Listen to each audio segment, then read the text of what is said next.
আসসালামু আলাইকুম। আমরা এখন দেখাবো যে একটি রোটারি ডাই সিঙ্গেল পেজে কম্প্রেসারের কীভাবে স্টার্টিং, রানিং এবং কমন চেক করে বের করা হয়। এটা এখন আমরা কীভাবে মাপবো, একটা কম্প্রেসারের টার্মিনাল মেপে কীভাবে রানিং, স্টার্টিং, কমন বের করি আমরা একটু দেখার চেষ্টা করি। প্রথমে আমি 3টা টার্মিনাল আঁকতেছি। 1 নম্বর টার্মিনাল, 2 নম্বর টার্মিনাল, 3 নম্বর টার্মিনাল, 3টা টার্মিনাল রাখছি। এখন আমার এটাকে মাপলে আমি রানিং, স্টার্টিং, কমন বের করব। আমরা সবচেয়ে সহজ একটা বিষয় খুব বুঝবো, সেটা হলো এই 3টা টার্মিনাল, এই দুইটা যে কোনো দুইটা একবার ধরবো, তারপরে পরের দুইটা ধরবো, তারপরে তিনবারের সময় আরও বাকি দুইটা ধরবো। যে দুইটা সবচেয়ে বেশি ওমস দেখাবে সেটাই হলো রানিং এবং স্টার্টিং। তার বিপরীতে যেটা থাকবে সেটা কমন।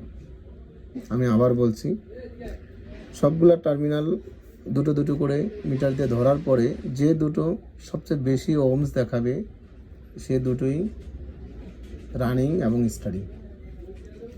এই রানিং, স্টার্টিং বের করার পরে যে বাকি টার্মিনালটা থাকবে, 3টার ভিতরে 2টা রানিং, স্টার্টিং বের করলাম, এই 2টার ওমস সবচেয়ে বেশি, তারপরে যেটা অবশিষ্ট থাকবে সেটাই কমন। তারপরে এখন আমার হলো কমন বের করলাম, তাহলে কোনটা রানিং কোনটা স্টার্টিং, এই 2টা তো মাপ দিলাম, ওমস বেশি পাইছি। এই রানিং কমন থেকে যেটা বেশি মান দেখাবে সেটা হলো স্টার্টিং, কমন থেকে যেটার মান একটু কম দেখাবে সেটা হলো রানিং। তাহলে আমরা ধরেন মাপ দিতেছি, এই যে এটা মাপ দিলাম, আবার এটা মাপ দিলাম। এখন আবার এই দুটো আমরা মাপ দিলাম। ধরেন আমরা এই দুটোতে বেশি পেলাম, তারপরে এই দুটা মাপ দিয়ে একটু কম পেলাম, এটা আর এটা মাপ দিয়ে একেবারে কম পেলাম, তাহলে আমরা সবচেয়ে বেশি পেলাম এই দুটোতে।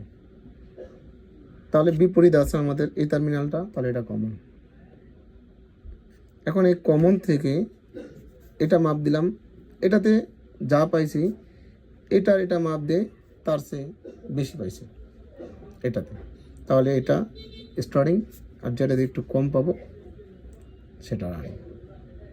টোটাল কত হয়, স্টার্টিং আর রানিং বের করার পরে সবচেয়ে বেশি ওমস পাওয়ার পর যেটা পাবো সেটা কমন, কমন থেকে যেটা বেশি পাবো সেটা স্টার্টিং, যেটা কম পাবো সেটা রানিং। চলুন আমরা এবার কম্প্রেসারে সরাসরি মাপ দিয়ে দেখি যে আমাদের কোনটা রানিং, স্টার্টিং, কমন। বন্ধুরা দেখুন, আমরা এবার কম্প্রেসারে কানেক্টরগুলা মাপ দিয়ে দেখি যে কোনটা রানিং, কোনটা স্টার্টিং, কমন। আমরা প্রথম এই দুটো ধরলাম, আমরা এখানে পেয়েছি 2.6, তাহলে আমরা ধরে নিলাম এই দুটো আমরা ধরলাম, তাহলে আমরা এখানে পেয়েছি 2.6। ওকে, তারপরে আমরা এই দুটো ধরলাম,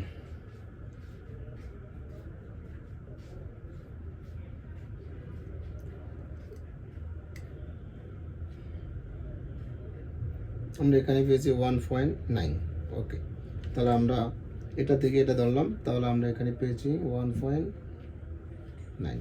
ওকে, তাহলে আমাদের বাদ আছে এটা থেকে এটা,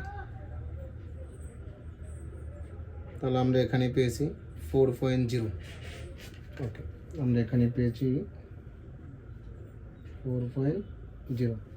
তাহলে আমাদের সবচেয়ে বেশি পেয়েছি এই দুটো 4.0 পেয়েছি। তাহলে আমরা এই দুটো আবার মাপি, দেখি 4.0। তাহলে আমাদের এই দুটোর ভিতরে একটা স্টার্টিং, একটা রানিং। তাহলে স্টার্টিং আর রানিং এখন আমরা কীভাবে বের করবো, বাকি এই দুটো ছাড়া বাকি যেটা আছে সেটা কমন। কমন থেকে যেটা বেশি হবে সেটা স্টার্টিং, কমন থেকে যেটা একটু কম হবে সেটা রানিং। তাহলে আমাদের এটা এখানে পেয়েছি 2.6, এটা বেশি পেয়েছি, তাহলে এটা স্টার্টিং আমরা রেখে দিই। এটা কমন পেয়েছি, তাহলে এটা থেকে মাপ দেওয়ার পরে এটাতে 2.6 পেয়েছি, তাহলে এটা স্টার্টিং। আর কমন থেকে এটা মাপ দেওয়ার পরে এটা 1.9 পেয়েছি, তাহলে এটা রানিং। ওকে, তাহলে আমাদের রানিং, স্টার্টিং, কমন। এখন আমাদের এই ক্যাপ ছাড়াও আমরা এটা বুঝতে পারবো যে কোনটা রানিং, কোনটা স্টার্টিং, কোনটা কমন।